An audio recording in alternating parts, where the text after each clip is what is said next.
What's going on, guys? Gainz Gaming here, and today we are talking about the best investments for free-to-play players in May of 2025. Now, I like to update this as we get new commanders coming into game because this completely changes how free-to-play players should be trying to specialize their accounts. Because obviously in 2025 and in the past as well, free-to-play players have had a lot of struggle in Rise of Kingdoms because of how advantageous it is to spend money in the game. So with the addition of BQ into the game, let's talk about what free-to-play players should be investing into in 2025. Now, what I'm going to assume is that you are fresh coming into Season of Conquest. So what that means is that you don't have any commanders here. You don't have any of these commanders. What should the first commander you invest in be? Now, in my opinion, even though BQ is such an amazing commander, I think he is going to be meta for a very long time.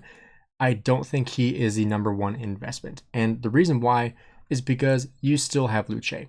And Luce overall is a better commander in my opinion. Now, some people might disagree, but I would say that overall Luce is the best commander in Rise of Kingdoms. Not even for infantry, but for archers, for cavalry, for engineering, anything.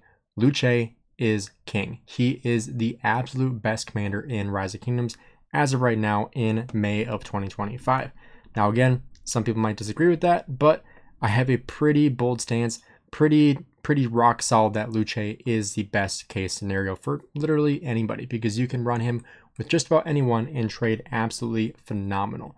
So Luce should be your number one priority going into Season of Conquest. And honestly, if you were to run one march in Season of Conquest and Luce is in that march, you're probably going to trade pretty well because Luce is just a killing machine. So Luce should be your number one investment when you get into Season of Conquest. Max the wheel if you're able to, save up your gems, save up your gold heads, and invest into Luce. At the bare minimum, you want him 5511. Now, he is 1000% worth expertising. He is absolutely phenomenal when he's expertised, but he's still rock solid when he's 5511. Now, when you get into Season of Conquest, like I said, this is your number one priority. So if you don't have anybody else, who can you run with Luce that you have in KVK2? You have a couple different options. The most obvious option is going to be Alexander the Great. So if you invested into Alexander the Great, this is a grand slam. Luce Alex is a phenomenal march, something that I have still used in 2025. So I still use this march. It does absolutely great. It is fantastic. Now, another one, if you have not invested into Alexander the Great, one that people don't really think about is Charles Martel. Is it meta? No, but is it usable? 1000%. It is extremely tanky. And if people start hitting you, they're going to pay a price because Luce Martel is very tanky. Now, some other options that you could look into is Fyrus. Fyrus and Luce is actually a very good option. And Fyrus being a key commander, you actually can get some pretty good skills into him as a free to play. Obviously, I don't expect you to max him because I don't even have him maxed. I have him 5511. The reason why I don't have more skills into him right now is because Bastions, I don't know what skill is going to be a Bastion, so I just keep him locked right now until I get to the point where I need to use that because I'm not using him anyway.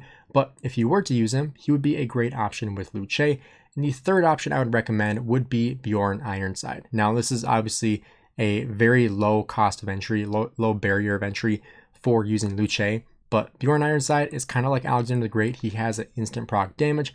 Now, obviously, like I said, this is not going to be your best case scenario going into Season of Conquest. But if you are running very low on the commanders you have available for your Luce, this is an okay option that you can use. But I would personally recommend Fyrus or Charles Martel over Bjorn Ironside. Even if these two aren't maxed, they're still better than the maxed out Bjorn Ironside.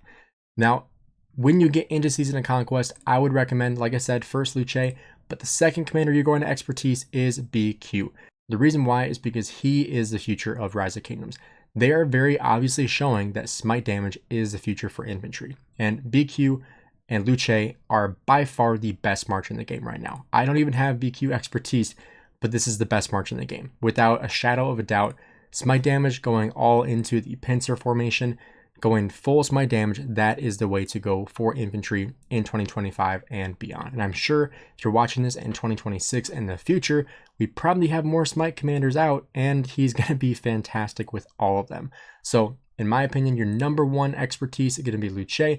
You could even run him as a budget at 5511 to start investing into BQ, but getting the Luce maxed out and then starting to invest into BQ for your first full March is what I would personally recommend.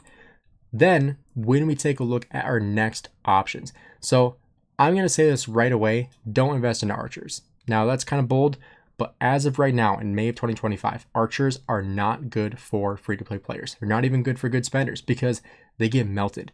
Yeah, you can get a lot of kills with them, but you're going to have a huge hospital bill and they are so stinking slow. You don't want to use them in the open field right now. So I'm going to save you a lot of headache and a lot of heartache. Don't even invest in archers. Cross them out as of right now. In the future, if there's something that changes, I'll make a video. If there's a really good archer that's for free-to-play players, yes, go for it. But like, don't invest into YSG. I know it's bold to say, but don't invest into him. Unlock Zeuge if you want to do some chaining and be able to chain with Zeuge, but don't max out YSG to chain. He is not worth it. Skip archers and focus on your infantry and cavalry. Now for Cavs, this would be your second March. And in my opinion, the first commander that you should focus on is going to be Hu Bing. Now, I have kind of gone back and forth between who I think is the best cavalry commander, and a lot of times I say Joan of Arc. But with the addition of Arthur, that gets kind of skewed. And the reason why is because Hu Bing and Arthur, in my opinion, is a better pair. I know this is bold, but I think that's a better pair than Hu Bing and Joan of Arc. Now, I used to say that Hu Bing, Joan of Arc was the best Cav March you could run. I have kind of changed my stance on that, and I have switched that to Hu Bing and Arthur based on my experience of using Hu Bing and Arthur. And for me personally, this is what I would recommend for a free-to-play player, is to invest into Arthur instead of Joan of Arc Prime. Now, if you are going for 2 cavalry marches in the future, then Joan of Arc certainly fits into the picture.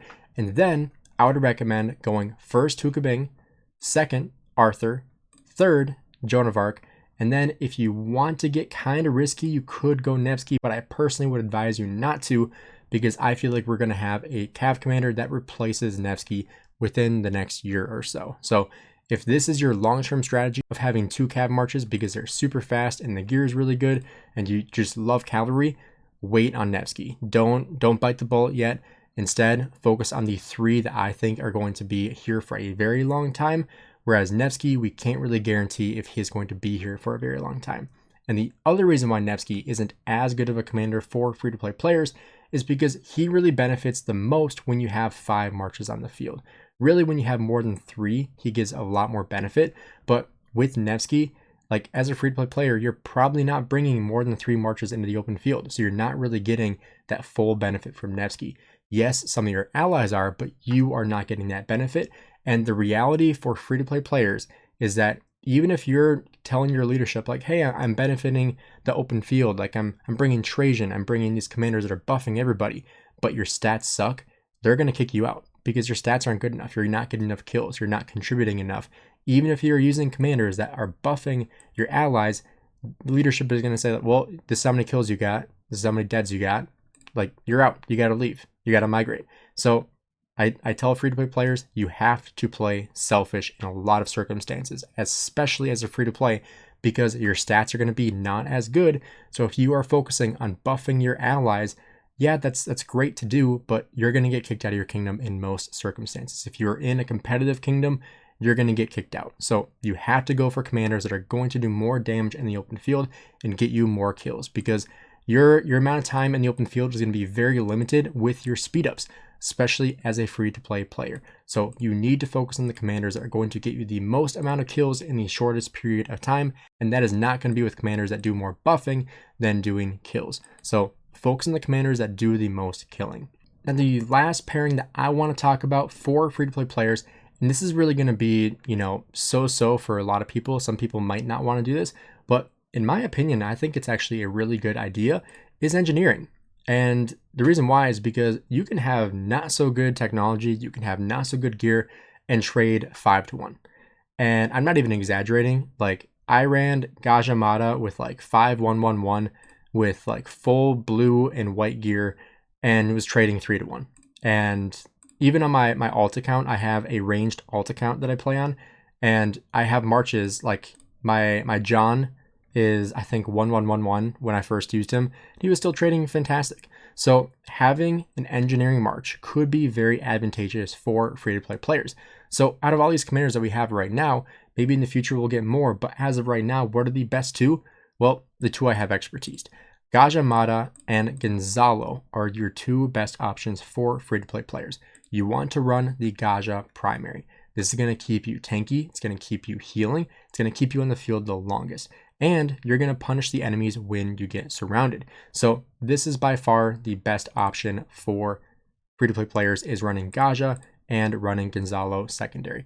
The reason why Gonzalo is so good and kind of a must-use commander for engineering is because he's the only engineering commander that does AoE damage. He does 3 target AoE in a circle. So if you are in an altar, for example, or a ruins fight, that is literally the best example of trading phenomenally. I had some reports. Let me see if I can find one.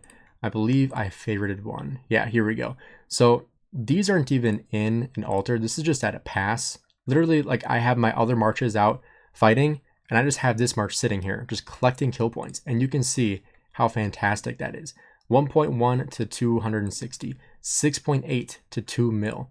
And we have 5.1 to 1.7. You can see this is when I got swarmed down too. Both of these I sad faced, and I still traded that good. 300%, 300%, 430%. You can see how fantastic that is. So like, even let me look at this one. This was running a Ragnar Prime and Gonzalo, and I still traded almost 500% with this. Like, this is just absolutely crazy. Here is a Martel with Gonzalo.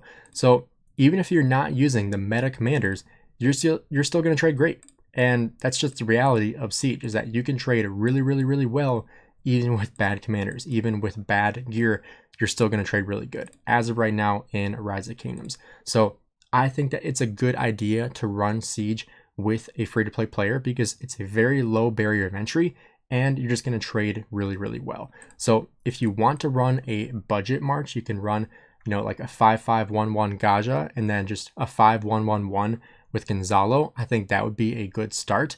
And that way you can kind of get your feet wet and just really get working on the formation, on your armaments, on your gear. You don't need very, very specialized gear. You can literally use gathering gear and it's still going to do very, very well.